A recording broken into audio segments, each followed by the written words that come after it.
AG ನ್ಯೂಸ್ಗೆ ಸ್ವಾಗತ. ಹಾವೇರಿ ಜಿಲ್ಲೆ ಶಿಗ್ಗಾವಿ ತಾಲೂಕಿನ ಬಂಕಾಪುರ ಪಟ್ಟಣದಲ್ಲಿ ಸಾರ್ವಜನಿಕರು ಸ್ಪಷ್ಟವಾಗಿ ಇಂದಿರಾ ಕ್ಯಾಂಟೀನ್ ಚಾಲನೆ ಇಲ್ಲ ಅಂತ ಹೇಳ್ತಿದ್ದಾರೆ. ಆದರೆ ಇಲ್ಲಿ ಸಂಬಂಧಪಟ್ಟಂತಹ ಅಧಿಕಾರಿಗಳು ಈ ಒಂದು ಸರ್ಕಾರದ ಯೋಜನೆ ಅಡಿಯಲ್ಲಿ ಇರತಕ್ಕಂತಹ ಇಂದಿರಾ ಕ್ಯಾಂಟೀನ್ ಅಧಿಕಾರಿಗಳು ಆಗ್ಲಿ ಈ ಸ್ಥಳೀಯ ಎಂಎಲ್ಎಗಳಾಗ್ಲಿ ಯಾಕೆ ಮಾಡ್ತಾ ಇಲ್ಲ ಅನ್ನೋದು ಕರ್ನಾಟಕ ಸರ್ಕಾರ ಸಿದ್ದರಾಮಯ್ಯ ಸರ್ಕಾರದಲ್ಲಿ ಯಾಕೆ ಆಗ್ತಾ ಇಲ್ಲ ಅನ್ನೋದ್ರ ಬಗ್ಗೆ ಬಂಕಾಪುರ ಹಾಗೂ ಸುತ್ತಮುತ್ತಲಿನ ಗ್ರಾಮದ ಸಾರ್ವಜನಿಕರು ಸ್ಪಷ್ಟವಾಗಿ ತಿಳಿಸಿದ್ದಾರೆ. ಸರ್ಕಾರದ ಯೋಜನೆ ಗ್ಯಾರಂಟಿ ಯೋಜನೆ ಅಡಿಯಲ್ಲಿ ಇದೊಂದು ಗ್ಯಾರಂಟಿ ಯೋಜನೆ. ಇಂದಿರಾ ಗಾಂಧಿಯ ಅನ್ನಭಾಗ್ಯ ಹೋಟೆಲ್ ಅನ್ನ ಜರೂರು ಚಾಲನೆ ಆಗಬೇಕು ಅಂತ ಸಾರ್ವಜನಿಕರು ಹೇಳ್ತಿದ್ದಾರೆ. ಇಂದಿರಾ ಕ್ಯಾಂಟೀನ್ ಈ ಕರ್ನಾಟಕ ರಾಜ್ಯ ಸರ್ಕಾರದವರು ಎಲ್ಲ ಕಡೆ ಮಾಡಿದ್ದಾರೆ. ನಮ್ಮ ಬಂಕಾಪುರದಲ್ಲಿ ಒಂದು ಆಗಿದೆ, ಆದರೆ ಇನ್ನೂವರೆಗೆ ಅದು ಕ್ಯಾಂಟೀನ್ ಉದ್ಘಾಟನೆ ಆಗಿಲ್ಲ. ಎಷ್ಟು ತಿಂಗಳಾಯ್ತು ಇದೇ ರೀತಿ ಎಲ್ಲ ಅಪ್ರೂವಲ್ ಆಗಿದೆ, ಎಲ್ಲ ಆಗಿದೆ. ಅದು ಅಪ್ರೂವಲ್ ಆದರೂ ನಮಗೆ ಇಲ್ಲೇ ಊಟದ ಇಂದಿರಾ ಕ್ಯಾಂಟೀನಲ್ಲಿ ಭಾಗ್ಯ ಸಿಗೋಲ್ಲು ಯಾರಿಗೆ ಉಣ್ಣಾಕ. ಯಾಕಂದರೆ ಹಳ್ಳಿ ಗ್ರಾಮಸ್ಥರು ಆಮೇಲೆ ಇಲ್ಲಿ ಸುತ್ತಮುತ್ತ ಹಳ್ಳಿಯರು ಎಲ್ಲ ಗ್ರಾಮಸ್ಥರು ಭಾಳ ತೊಂದರೆ ಆಗಕ್ಕಂತೈತಿ. ಇಲ್ಲಿ ಯಾವುದೇ ರೀತಿ ಕ್ಯಾಂಟೀನ್ಗಳಿಲ್ಲ,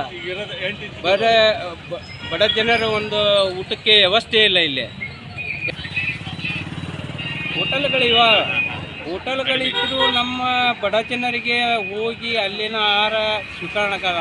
ಈ ಅನ್ನಭಾಗ್ಯದಲ್ಲೇ ಇಂದಿರಾ ಕ್ಯಾಂಟೀನ್ ಈಗ ಅನ್ನಭಾಗ್ಯಕ್ಕೋಸ್ಕರ ಮಾಡಿದ್ದಾರೆ, ಇದನ್ನು ಬಡ ಜನರಿಗೋಸ್ಕರ ಮಾಡಿದ್ದಾರೆ. ಅದಕ್ಕೆ ದಯವಿಟ್ಟು ರಾಜ್ಯ ಸರ್ಕಾರ ಇದನ್ನು ಗಮನಿಸಿ ಅಪ್ರೂವಲ್ ಆದಂಥ ಬೇಗನೆ ಉದ್ಘಾಟನೆ ಮಾಡಬೇಕಂತ ಕೇಳಿಕೊಳ್ಳುತ್ತೇನೆ. ತಮಗೆ ಸಂಬಂಧಪಟ್ಟ ಅಧಿಕಾರಿಗಳು ಇದನ್ನು ಗಮನಕ್ಕೆ ತಂದು ಬೇಗನೆ ಉದ್ಘಾಟನೆ ಮಾಡಿ ಇಲ್ಲಿ ಸುತ್ತಮುತ್ತಲಿನ ಗ್ರಾಮಸ್ಥರಿಗೆ ಅನುಕೂಲ ಮಾಡಿಕೊಡ್ಬೇಕಂತ ವಿನಂತಿಸಿಕೊಳ್ಳುತ್ತೇವೆ ನಾವು. ಇದು ಇಂದಿರಾ ಕ್ಯಾಂಟೀನ್ ಬಗ್ಗೆ ತಮ್ಮ ಅಭಿಪ್ರಾಯಗಳನ್ನು ಏನು ಹೇಳ್ತೀರಿ? ಚಲೋ ಆಕೈತೆ.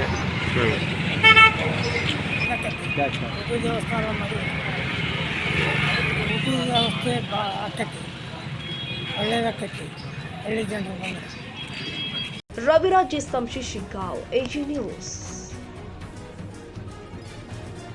ಕನ್ನಡಿಗರ ಮೆಚ್ಚಿನ ನಿಮ್ಮ ಎಜೆ 24/7 ನ್ಯೂಸ್ ಕನ್ನಡ ವಾಹಿನಿ ಇದೀಗ ಟಿವಿಯಲ್ಲಿ ಲಭ್ಯ.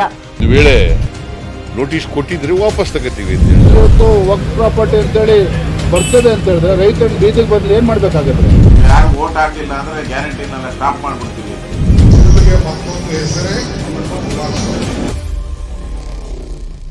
ಕರ್ನಾಟಕ ಮತ್ತು ದೇಶ ವಿದೇಶ 360 ಡಿಗ್ರಿ ಸುದ್ದಿ ಹಾಗೂ ಉತ್ತರ ಕರ್ನಾಟಕ, ಬೆಳಗಾವಿ, ಬಾಗಲಕೋಟೆ, ಧಾರವಾಡ, ಹಾವೇರಿ, ಗದಗ, ಬಿಜಾಪುರ ಜಿಲ್ಲೆಯ ಕ್ಷಣ ಕ್ಷಣದ ವಿವರವನ್ನ ಪಡೆಯುವುದಕ್ಕೆ ಎಜೆ 24/7 ನ್ಯೂಸ್ ಕನ್ನಡ ವಾಹಿನಿಯನ್ನ ಲೈಕ್ ಮಾಡಿ, ವಿಡಿಯೋಗಳನ್ನ ಶೇರ್ ಮಾಡಿ, ಕಮೆಂಟ್ ಮಾಡುವ ಮೂಲಕ ನಮ್ಮ ವಾಹಿನಿಗೆ ಸಹಕಾರ ನೀಡಿ ಮತ್ತು ಚಾನೆಲ್ ಅನ್ನ ಸಬ್ಸ್ಕ್ರೈಬ್ ಮಾಡಿ.